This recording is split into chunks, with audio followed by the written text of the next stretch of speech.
Kova on tuuli, mutta minkälaista tuhoisaa myrskyä ei enää näkyy.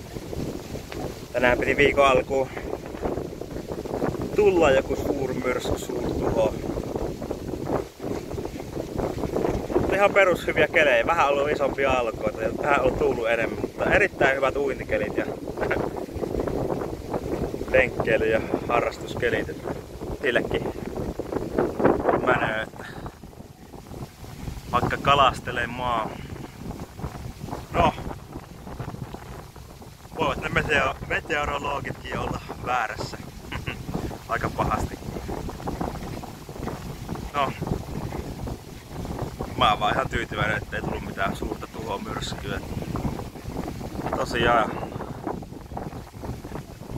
voisin tossa niinku huijakin semmosen pidemmän lenkin nyt, mutta vähän noin alpaa ärsyttävät. Tulee sitten niin vähän liikaa kasvua ehkä ui semmosen pienen lenkin tossa sitten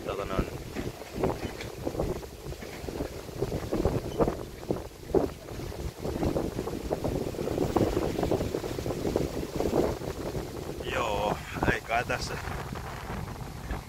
On nyt tullut innostuttua käymään joka päivä uimassa. Ihan semmonen pidemmän lenkki ja sitten käydä joka ilta juoksentele semmosen puoli tuntia. Että kyllä se jotakin ihmeellisesti nyt kesällä riittää sitä energiaa, vaikka onkin hellepäiviä, mutta ei se yöllä ole tietenkään lämmintä tai niin hellettä. Jakaa sitten lenkkeelle ja tulee sitten enemmän sitä virtaa, kun oikeesti urheilee. Että se on sillä, että jos sä olisin jäänyt tonne sängyn pohjalle vaan makoille, kun on niin kuuma, niin eihän mä jaksanut tehdä yhtään mitään, mutta sitten kun mä menin ulos, niin sitten mä oon jaksanut urheilla ja liikkua vaikka kuinka. Nousee sillä se energiatasot sillä eksponentiaalisesti.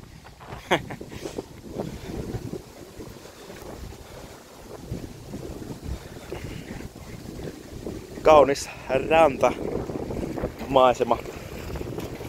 Tietää missä ollaan. Ja ne jotka ei tiedä, niin tekemä salapoliisityö auki, missä päin on tämä.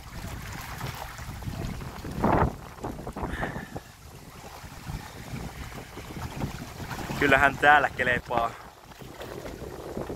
Tämmöisellä kelillä kyllä tehdään vaikka ja mitä.